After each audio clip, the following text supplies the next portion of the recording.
ito ang tanong natin sa ating Food for the Soul and Food for the Spirit. Ang tanong ko po din ganito lang ho, simple lang ho Alin ho ba ang mas importante sa inyo? Which is which? To be kind or to be right? Tagalogin natin. Oo. Alin ho ang mas importante? At kung kayo pamimiliin, ang maging mabuti o ang maging tama? Nasa Bible yan. Diba? Nasa Bible din ho yan. Sabi ho sa Bible, it is better to be kind than to be right. Or being kind is more important than being right. John 8:7. Bakit ho kaya? Bakit ho kaya? Marami hong eksplanasyon yan, mga kaibigan sabi ho,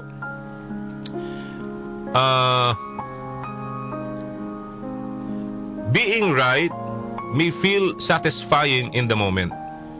Tama ka, nasa tama ka So di ba pag tama ka, paglalaban mo? Paano kung mabuti? Oo. Tsaka Diba? minsan kapag feeling mo tama ka, wala na sa isip mo kung mabuti ba yung ginagawa mo Ini-insist mo na tama ka. Amen. Oo. Hindi mo iniisip kung mali ba o mabuti ba yung gagawin mo kung mali kasi tama ka. Tama?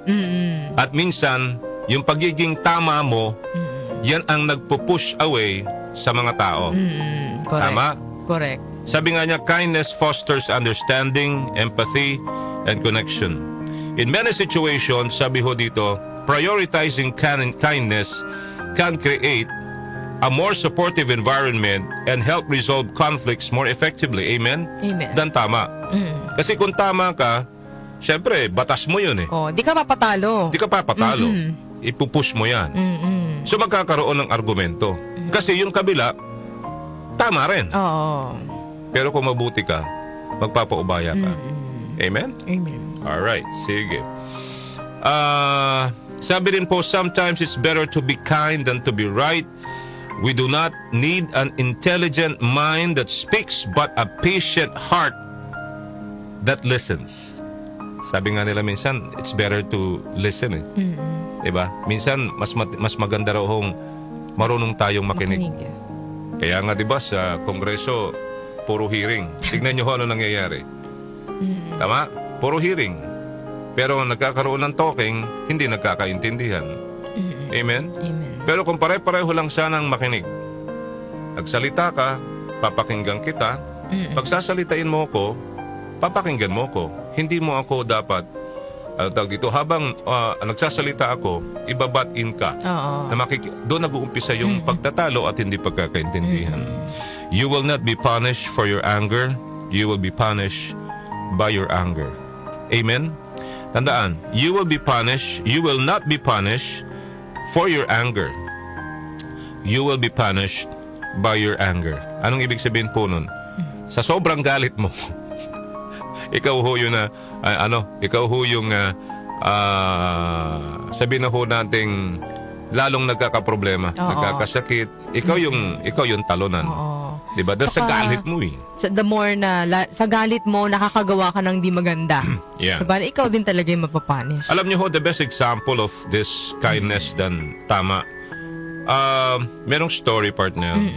Kung maalala ho ninyo yung si Jesus. Diba? Nung si Jesus po, dito po sa senaryong ito, illustrates the principle in the beautiful and touching story of a woman caught in adultery. Dito nyo makikita yung kindness ng Panginoong Jesus, mga kaibigan. Paano ho nangyari yun? Diba? Naalala nyo ho, the scribes and Pharisees, dinala ho itong babaeng ito kay Jesus na isang makasalanan and proclaimed that Moses commanded that they stone a woman for such a crime. Nakagawa ng crime Sa commandment ni panahon ni Moses, ng propeta Moses, diba? Sabi niya, kapag nakakomit ng crime ang isang babae, papatayin ninyo through stone. Stone to death. Stone to death. Pero anong sinabi ho ni Jesus, mga kaibigan? Well, sabi nga po, they were correct. They were correct. And Jesus would be legally, sabi nga ho, correct to command that she be stoned, na batuhin. Pero anong ginawa ho ni Jesus? Instead nasabihin sa kanilang, sige, batuhin nyo ng batuhin hanggang mamatay. Siya po ay, anong ginawa ho? Lumuhod. He bent. Mga kaibigan, down. And began to write with his finger on the ground. What happened? They persisted, mga kaibigan, on asking Jesus until Jesus replied with the following. Ano pong sabi niya? Anong sabi ho niya sa mga Pariseo, mga scribes, mga kaibigan? Sino ba yun? He stood up and said to them, "Let him who is without sin among you be the first to throw a stone at her." As they continued to ask him, he stood up and said to them, "Let him who is without sin among you be the first to throw a stone at her." John 8:7. Jesus did not deny that the woman had committed a crime. Tama? He did not deny that she should be punished. Instead, ang pinakita po ni Jesus is mercy and kindness to the woman, darling. And once more, partner, he bent down and wrote on the ground. Pero nung narinig nila yung sinabi ni Jesus, yung katagang binanggit ko kanina, umalis po itong mga ito.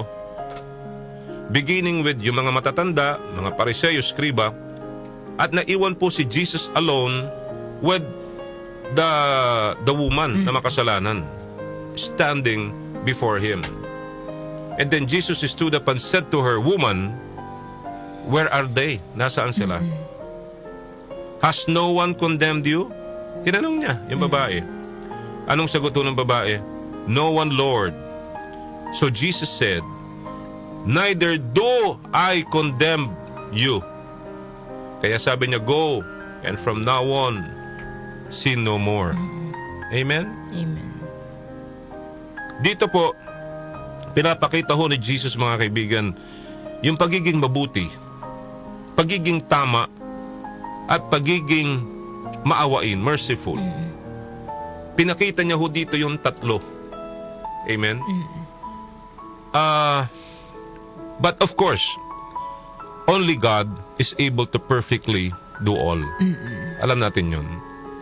Minsan nagkakatalo-talo tayo doon sa kindness and tama, right. Diba? So today, love and trust the Lord. Seek His will in your life, mga kaibigan. Napakaganda ho nung pinag-uusapan ho natin ngayon dahil minsan ho, nagkakatalo tayo sa tama at mabuti. Oo. Kahit po sa trabaho, mga kaibigan, di ba? Oo, magtatalo-talo Magtatalo talaga. tayo. Ito ang tama, ito yung batas, ito yung rule. Pero paano ka magiging mabuti doon sa kapwa-empleyado mo? Tama? Yung iba ang gagawin, magsusuplong yan sa taas kagad. Oo. Susumbong ka. So, well, tama ka. Kasi nga, kailangan, pwede mong isumbong Pero iisipin mo, mabuti ba yung ginawa mo? Hindi ba dapat kinausap mo muna yung tao? Pag-usapan nyo muna bago ka magsumbong? Amen ba yun? Lahat pa tayo guilty dyan. Di ba? Even po sa labas sa mga anong klaseng trabaho, di ba? Minsan may mga ganun na pag-uugali. Tama? So ang tanong, tama ba yung ginawa mo? Di ba? Kausapin mo yung tao bago mo itama. Tama? Be kind first and then itama mo yung tama. Amen? Okay? So mga kaibigan, alam nyo ho, may mga benefits po yung pagiging kind sa tao. Sabi nga ho, helping others feels good. It creates sense of belonging and reduces isolation. 3, it helps to keep things in perspective. It helps make the world a happier place. Because one act of kindness can often lead to more. Tama? Kung ano nagawa mong kabutihan, parang virus din yan kasi partner. Nakakahawa ang pagiging mabuti sa kapwa. The more you do for others, the more you do for yourself. So, be kind to others. It's better, and tandaan po natin, it's better to be kind more than to be right. Amen? Nasa Bible din ho yan. Ano pong sinabi sa Ephesians? Wait a minute. There's more. Sorry po. Sabi sa Ephesians po, be kind and compassionate to one another, forgiving each other, just in Christ, God forgave you. Diyos nga, pinatawad ko eh. Diba? Maging mabuti tayo sa kapwa, ha? Okay? Wag ho tayong masyadong magpakatama